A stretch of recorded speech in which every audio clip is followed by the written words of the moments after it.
Good morning all of you. आज हम project management की फर्स्ट ई लेक्चर क्लास ले रहे हैं जो कि रिलेटेड है इम्पोर्टेंट क्वेश्चन से। इसके अंदर हम कुछ क्वेश्चंस को पढ़ेंगे जो कि आपके एक्सटर्नल में पूछे जा सकते हैं। ये जो क्वेश्चंस है ये हम फैकल्टीज़ का एक पॉइंट ऑफ व्यू है रिगार्डिंग क्वेश्चंस को लेके।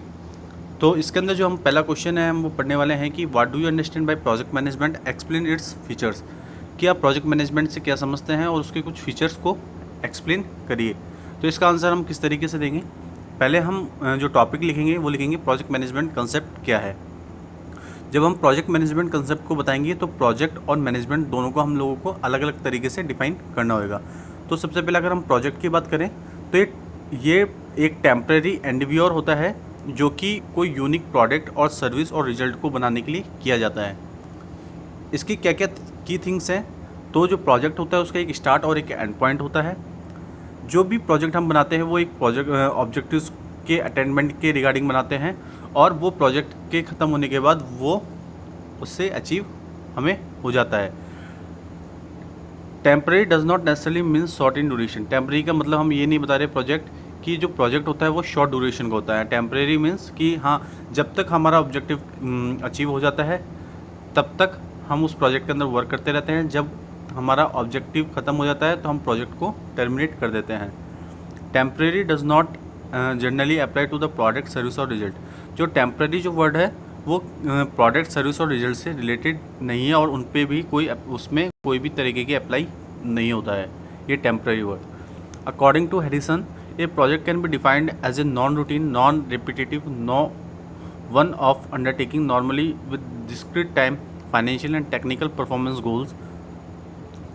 हैरिसन ने क्या कहा है कि प्रोजेक्ट एक नॉन रूटीन, नॉन रिपीटेटिव और वन ऑफ अंडरटेकिंग चीज़ है जो कि एक नॉर्मली डिस्क्रीट टाइम में किया जाता है और उसके अंदर हम फाइनेंशियल और टेक्निकल परफॉर्मेंस के गोल्स को अचीव करते हैं।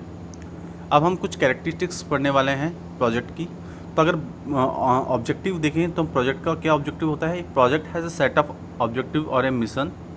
Once the objectives are achieved the project is stated as completed. जो प्रोजेक्ट है वो एक ऑब्जेक्टिव्स और मिशन का सेट है और जब भी हम किसी प्रोजेक्ट के ऑब्जेक्टिव्स को अचीव कर लेते हैं तो हम उस प्रोजेक्ट को ये मानते हैं कि वो हमारा प्रोजेक्ट जो है कि कंप्लीट हो चुका है। अगर हम प्रोजेक्ट की लाइफ साइकिल देखें, दूसरा जो पॉइंट है हमारा वो ये है कि a project has a life cycle. The life cycle consist of following stage. Project की एक लाइफ साइकिल होती है और उस लाइफ साइकिल के अंदर कुछ स्टेजेस होती हैं। जो सबसे पहली स्टेज होती है conception stage, where project ideas are conceived. जहाँ पे हम प्रोजेक्ट आइडियाज़ को कंसीव करते हैं वो हमारी कंसेप्शन स्टेज होती है। सेकंड होती है decision stage, where detailed design of different project areas are worked out. जहाँ पे हम जो प्रोजेक्ट एरियाज़ हैं, डिफरेंट प्रोजेक्ट एरियाज़ हैं, उनके रिगार्डिंग हम डिज़ाइन तैयार करते हैं और उसके अंदर वर्क करना चालू करते हैं। Implementation stage, where the project is implemented as per the design. वहाँ पे हम प्रोजेक्ट को इम्प्लीमेंट करते हैं जो कि हमने एक डिज़ाइन स्टेज में हमने बनाया है। Commissioning stage, where the project is commissioned after implementation. हम जो इम्प्लीमेंटेशन के बाद जो फोर्थ स्टेज करते हैं वो प्रोजेक्ट को कम्युनिश्ड करते हैं। Commissioning of a project indicates the end of its life cycle. Commissioning जो स्टेज है वो किसको इंडिकेट करती है, हमारे प्रोजेक्ट की लाइफ साइकिल के एंड को इंडिकेट करती है। अब हम कुछ कैरेक्टरिस्टिक्स पढ़ेंगे प्रोजेक्ट के रिगार्डिंग। सबसे पहले जो कैरेक्टरिस्टिक्स है वो है time limit. A project has a definite time limit, it can not continue forever. Construction of highway connecting two cities is a project which to be completed with a given time limit. Time limit का मतलब यहाँ का समझें, जो project है उसकी एक definite time limit होती है, उसको हम कंटिन्यू नहीं करते रहते। जैसे कि हम एग्जांपल के रूप में समझते हैं कि जब हम दो सिटीज़ को एक हाईवे से कनेक्ट कर रहे हैं तो उसको हमें तब तक कंप्लीट करना पड़ेगा जिस टाइम पे हमें वो टाइम पीरियड पे दे रखा है, मतलब जिस टाइम लिमिट हमें जो दे रखी है उस पर हमें वो वर्क और वो प्रोजेक्ट को कंप्लीट करना होगा। Uniqueness, every project is unique and no two projects are similar. Setting up a cement plant and construction of highway are no doubt two different projects having unique characteristics. अगर हम uniqueness की बात करें तो अगर हम जो प्रोजेक्ट होता है वो एक यूनिक चीज़ें होती हैं, जिसके अंदर अगर दो प्रोजेक्ट्स की बात करें तो वो दोनों प्रोजेक्ट्स कभी भी सिमिलर नहीं हो सकते। अगर हम बात करें तो एक हमने सीमेंट प्लांट का सेटअप किया और एक हमने हाईवे का कंस्ट्रक्शन सेटअप किया, तो हम ये देखते हैं कि ये दोनों जो प्रोजेक्ट्स हैं वो दोनों डिफरेंट है और इनकी अलग अलग खुद की एक यूनिक कैरेक्टरिस्टिक्स है। तीसरा जो पॉइंट है हमारा वो है team work. A project normally consist of divides area, there will be a personnel specialized in their respective areas. Any project calls for the service of experts from a host of disciplines. Coordination among the diverse areas called from teamwork. Hence, a project can be implemented only with teamwork.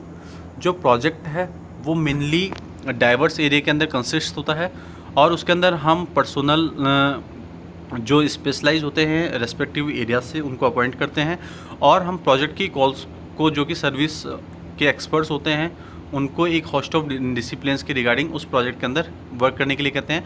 और जो भी Divers area हमने decide किया है उसके अंदर हम team work के अंदर कोऑर्डिनेशन करते हैं और प्रोजेक्ट के अंदर जो भी इम्प्लीमेंटेड करेंगे हम वो एक टीम वर्क के थ्रू करेंगे।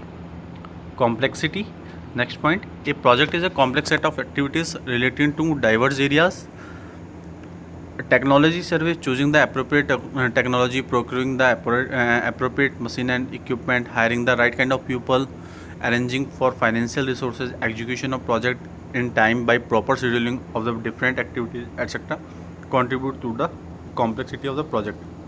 अगर हम complexity की बात करें तो जो प्रोजेक्ट है वो सेट ऑफ एक्टिविटीज़ का एक बंच होता है, ग्रुप होता है जो कि रिलेटेड होते हैं हमारे डाइवर्स एरिया से, जिसके अंदर टेक्नोलॉजी सर्वे, हमें किस तरीके की टेक्नोलॉजी चूज़ करनी है, कौन कौन से मशीनरी और इक्विपमेंट हमें प्रोक्यूर करने हैं, मतलब बाई और सेल करने हैं, किस तरीके के पीपल्स को हम हायर करना चाहते हैं, है ना, और कौन कौन सी फाइनेंशियल रिसोर्सेज को हमें अरेंज करना है, प्रोजेक्ट के अंदर हम टाइम पे किस तरीके से एग्जीक्यूशन कर पाएंगे, उनकी शेड्यूलिंग किस तरीके से कर पाएंगे, जो जो हमारी एक्टिविटीज़ उस प्रोजेक्ट के अंदर इन्वॉल्व है।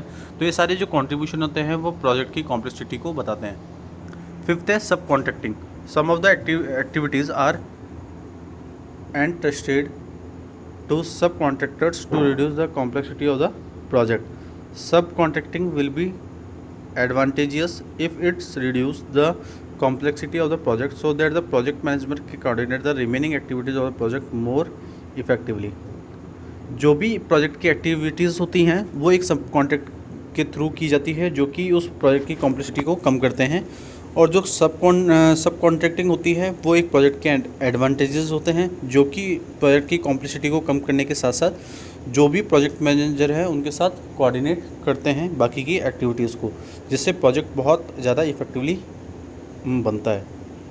सिक्स्थ जो पॉइंट है हमारा वो है रिस्क एंड अनसर्टेनिटी।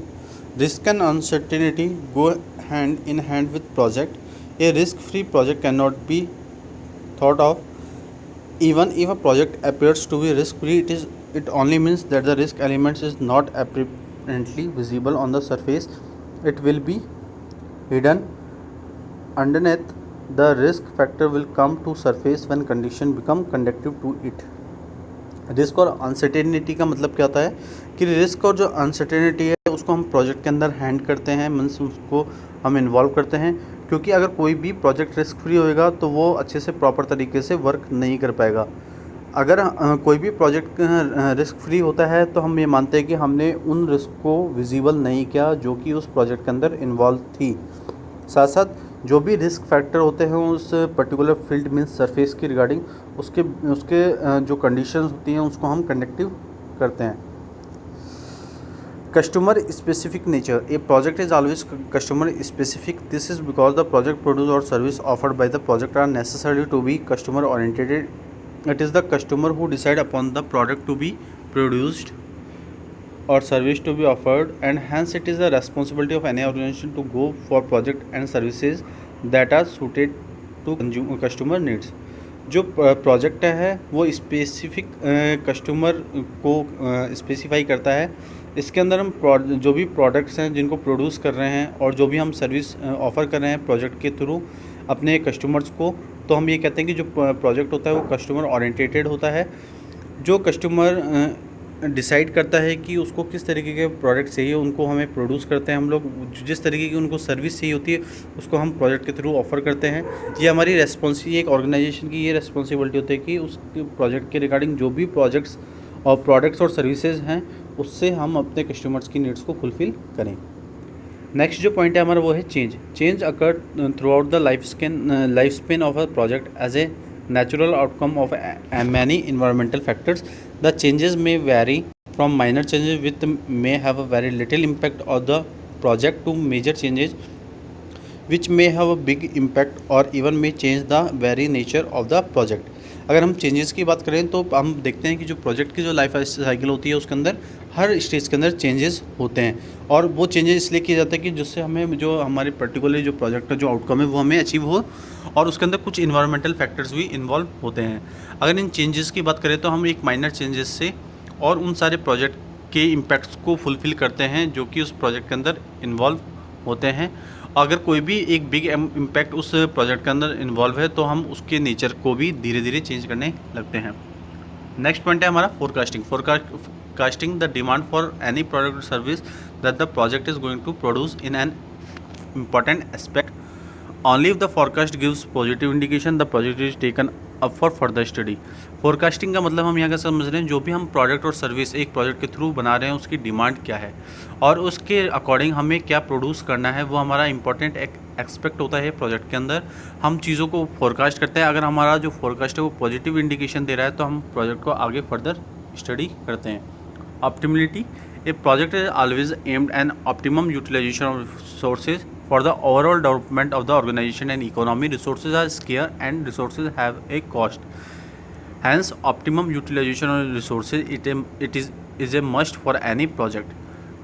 ऑप्टिमिलिटी का मतलब यहाँ क्या समझ रहे हैं कि प्रोजेक्ट का जो मेन एम होता है वो होता है कि जो भी रिसोर्सेज हम यूज़ ले रहे हैं उसका ऑप्टिमम यूटिलाइजेशन करें उसके ओवरऑल डेवलपमेंट में, जो कि एक ऑर्गेनाइजेशन और इकोनॉमी के लिए होना चाहिए। रिसोर्सेज हमें पता है कि रिसोर्सेज स्केयर हैं, लिमिटेड हैं और जो भी रिसोर्स है उनकी कोई ना कोई कॉस्ट होती है।